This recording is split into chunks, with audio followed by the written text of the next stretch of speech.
ఎవరు కూడా ఉచిత బస్సు కావాలని రోడ్డు మీద వచ్చి ధర్నాలు చేయలే. ఎవరు కూడా వచ్చి మాకు ఉచిత బస్సు ఇవ్వండి అని చెప్పేసి ఎవరు రిక్వెస్ట్ చేయలే. కానీ ఉచిత బస్సు ఇచ్చారు, సంతోషం. అలానే ఎందుకు యువతను పట్టించుకోరు? వాళ్ళకు ఉద్యోగాలు రావాలి, ఉద్యోగాలు ఖచ్చితంగా ఇవ్వాలి, తొందరగా ఇవ్వాలి. మోతిలాల్ నాయక్ గారు నేనేమంటున్నా అంటే సార్, ఇది ఒక రాజకీయ సమస్యగా చూడొద్దు మనం దీన్ని. ఇది ఒక సామాజిక సమస్య. అరే ఈ 12 సంవత్సరాల నుంచి 34 లక్షల మంది నిరుద్యోగులు ఇట్లా స్ట్రక్ అయిపోయినారు.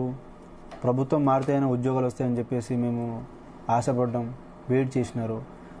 రోజుకి నెలకు 12,000 10,000 పెట్టుకుంటూ 10 సంవత్సరాల నుంచి వెయిట్ చేసుకుంటూ దీన్ని ప్రతి ఒళ్ళు రాజకీయం చేసుకున్నారే కానీ దీనికి దీన్ని ఎవరు పట్టించుకుంటారు? ఈ ప్రభుత్వం వచ్చిన తర్వాత కూడా ఎందుకు ఇట్లా, మేము కష్టపడి మేము గెలిపించుకున్న ప్రభుత్వం కదా, అలాంటిది ఎందుకు ఇంత? దీంట్లో అసలు 30,000 ఉద్యోగాలు మేము అడిగిన డిమాండ్స్ ప్రకారంగా 30,000 ఉద్యోగాలు ఉన్నాయి సార్. ఇవి కూడా దీన్ని ముందుకు తీసుకోపోకుండా ఇంకా 6 months అని చెప్పేసి దాన్ని ప్రొలాంగ్ చేసుకుంటూ రావడం అనేది అది డీప్ డౌన్ ఎక్కడో ఒక గవర్నమెంట్ యొక్క సిన్సియారిటీని మాకు అనిపించలేదు. కాబట్టి నేను ఆమరణ నిరాదీక్షకు నేను దిగిన. నేను చేసిన తర్వాత కూడా దీంట్లో మీకు మళ్ళీ చెప్తున్నాను, నాకు దీంట్లో ఏ రాజకీయ కోణం లేదు. మేము చేస్తున్న పోరాటానికి మద్దతు వచ్చినప్పుడు మద్దతు తీసుకున్నాం తప్పితే ఇది మీ ప్రభుత్వం మీద ముందల నిరుద్యోగుల యొక్క సీరియస్నెస్ ఎంత ఉంది అని చూపించడానికి చేసినటువంటి ప్రయత్నం ఇది. దీన్ని మీరు రాజకీయంగా పొరపాటున అనుకోకండి. ఎవరున్నారన్న మా వెనకాల? సరే, ఒక పర్సన్ అనేటోడు కోసం ఒక పర్సన్ యొక్క కాజ్ అనేది అంత సీరియస్నెస్ ఉంది. ఒక 12 సంవత్సరాల నుంచి దీని మీద అందరూ ఆశలు పెట్టుకున్నారు కాబట్టి అన్ని సెక్షన్స్ ఆఫ్ పీపుల్ నుంచి ఆ యొక్క యాంగర్ అనేది బయటకు వచ్చింది. అది యాంగర్ అని మనం అనుకోవద్దు. వాళ్ళకి కన్సర్న్ ఉంది, వాళ్ళు దాని మీద ఆలోచన చేస్తున్నారు. వచ్చిన ప్రతి ఒక్క లీడర్కి నేను చెప్పింది ఒకటే, ఇది పార్టీలకు అతీతంగా, ఐడియాలజికల్ అతీతంగా, దీని యొక్క మనం సిద్ధాంతాలకు అతీతంగా ఈ సమస్యను మనం సామాజిక సమస్యగా అనుకొని దీని మీద ఒత్తిడి తెచ్చి ప్రభుత్వం నుంచి మనం ఒక స్పందన వచ్చేలాగా ప్రయత్నం చేయాలన్నా మీరు అన్ని పక్కన పెట్టండి, మా కోసం మాట్లాడండి, మా కోసం మద్దతు ఇవ్వండి. చేస్తే ఈ 30,000 మంది ఈ జనరేషన్ వాళ్ళు దీని గురించి వెయిట్ చేస్తున్న వాళ్ళు ఇక రాస్తారు. ఇంకా మీకు మేమేమంటున్నామంటే ఈ జనరేషన్ వెళ్ళిపోతుంది. ఒకవేళ అలా కాకుండా మీ జాబ్ క్యాలెండర్ మేమే వ్యతిరేకం కాదు, కానీ జాబ్ క్యాలెండర్ ఇప్పుడు మీరు ఇస్తారు 200 పోస్టులు 300 పోస్టులు 1000 పోస్టులు ఇస్తారు. దానివల్ల ఎంతమందికి న్యాయం జరుగుతుంది సార్? ఇప్పుడు 12 సంవత్సరాల నుంచి 34 లక్షల మంది నిరుద్యోగులు 25 నుంచి 35 వరకు సంవత్సరాల్లో ఈ 10 years ఈ 10 సంవత్సరాలు అంటే 25 నుంచి 30 సంవత్సరాలు ఉన్న ఏజ్లో ఉన్న వాళ్ళు ఇంకో 6 నెలలు కూడా చదివే ఓపిక లేదన్న మీకు. అంటే అంత అలసట అయిపోయింది. ఇప్పుడు మీరు జాబ్ క్యాలెండర్ ఎప్పుడు సరే ఇస్తారు, దానికి ఒక నోటిఫికేషన్ ఇస్తారు, దానికి ఒక ఎగ్జామ్ పెడతారు. అదొక ప్రాసెస్ ఒక 7-8 months లేదంటే 1 year పడుతుంది అనుకోండి.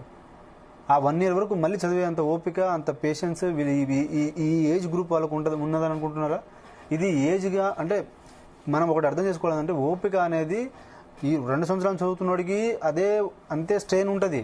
10 సంవత్సరాల నుంచి దానికోసం వెయిట్ చేసినోడికి అదే స్ట్రెయిన్ ఉంటుంది. ఈ స్ట్రెయిన్ అనేది పెరుగుతూ వచ్చేస్తుంది, స్ట్రెస్ అనేది పెరుగుతూ వస్తున్నది.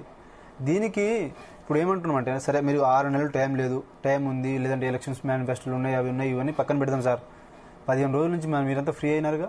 ఇప్పుడు ఒక జియోతో వస్తే మీకు ఏం నష్టమన్నా? ఇప్పుడు 50,000 కోట్లు మూసీ రివర్ మీద డెవలప్మెంట్ కోసం మీరు పెట్టగలిగినప్పుడు, ఉచిత బస్సు ఇవ్వగలిగినప్పుడు మేమేమంటున్నాం, ఉచిత బస్సు పక్కన పెట్టండి, మా తల్లిదండ్రులు మేము కన్విన్స్ చేసుకుంటాం. మీరు 30,000 ఉద్యోగాలు ఇప్పుడు ఇవ్వండి, ఒక సంవత్సరం ఆగి ఇంకో 30,000 ఇంకో 50,000 మీరు అప్పుడు ఇవ్వండి. ఈ జనరేషన్ ఈ చదివే ప్రాసెస్లో ఉన్నటువంటి వెయిట్ చేస్తున్న వాళ్ళందరూ వెళ్ళిపోతారు. వచ్చిన వాళ్ళు ఉంటారు, రానోళ్ళు వెళ్ళిపోతారు. ఇది మన జీవితంలో మనకు రాలేదని చెప్పేసి ఇంకో ప్రయత్నమో ఇంకో ప్రైవేట్ జాబ్ చేసుకొని పిల్లలు చేసుకొని వెళ్ళిపోతారు. మీరు ఇది అర్థం చేసుకోవాలన్నా. దీన్ని ఎవరో రెచ్చగొట్టినారో ఇంకోటి చేసినారో అనేది అసలు మీరు ఆలోచన పెట్టుకోకండి.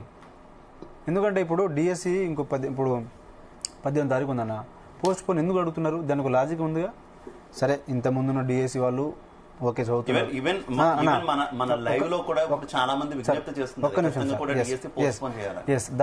దానికి రీజన్ చెప్తా సార్.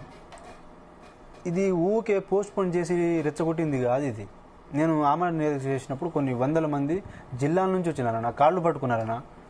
వాళ్ళకి ఎంత పెయిన్ ఉంటే ఆ పని చేస్తారు. అయితే ఇక్కడ మీరు అర్థం చేసుకోవాల్సింది ఏంటంటే అన్న, మిమ్మల్ని ఇప్పుడు కూడా ఒక వేదిక ద్వారా మనం ఇష్యూని రెచ్చగొట్టడానికి మేము ప్రయత్నం చేయలేదు. నేనేమంటున్నా అంటే ఈ డిఎస్సి పోస్ట్ పోన్ ఎందుకు చేయాలి, దానికి రీజన్ ఏంటంటే ఇప్పుడు ఎగ్జామ్ ఎనీ టెట్ ఎగ్జామ్ రాసిన తర్వాత 45 రోజుల టైం అనేది మినిమం టైం, అది రూల్ ప్రకారంగా. పోనీ సరే మీరు టెట్ పెట్టినారు, ప్రభుత్వం వచ్చింది, టెట్ పెట్టినారు, పాత వాళ్ళతో మా అంటే ఇంకో 2 నెలల్లో ఇంకో 50 రోజుల్లో ప్రిపేర్ అవుతారు, వాళ్ళు ఇంకా బెటర్గా ప్రిపేర్ అవుతారు కదా. ఇప్పుడు ఒక 50 రోజులు పెంచడం వల్ల వచ్చిన నష్టం ఏమిటి మీకు? ఒకటి సార్, ఇంకొకటి మీరు అర్థం చేసుకోవాల్సిందంటే ఈ 30,000 గ్రూప్ 2 పోస్టులు ఇన్ని అనో, లేదంటే గ్రూప్ 3 పోస్టులు ఇన్ని అనో, లేదంటే గ్రూప్ 1లో 1:50 నుంచి 1:100 చేయాలనో, 25,000 పోస్టులనో, ఇవి మీరు అర్థం చేసుకోవాల్సిందంటే పోస్టుల సంఖ్య కాదు. ఇన్ని వేల పోస్టులు ఇంతమందికి మీరు ఎంప్లాయ్మెంట్ ఇస్తున్నారన్న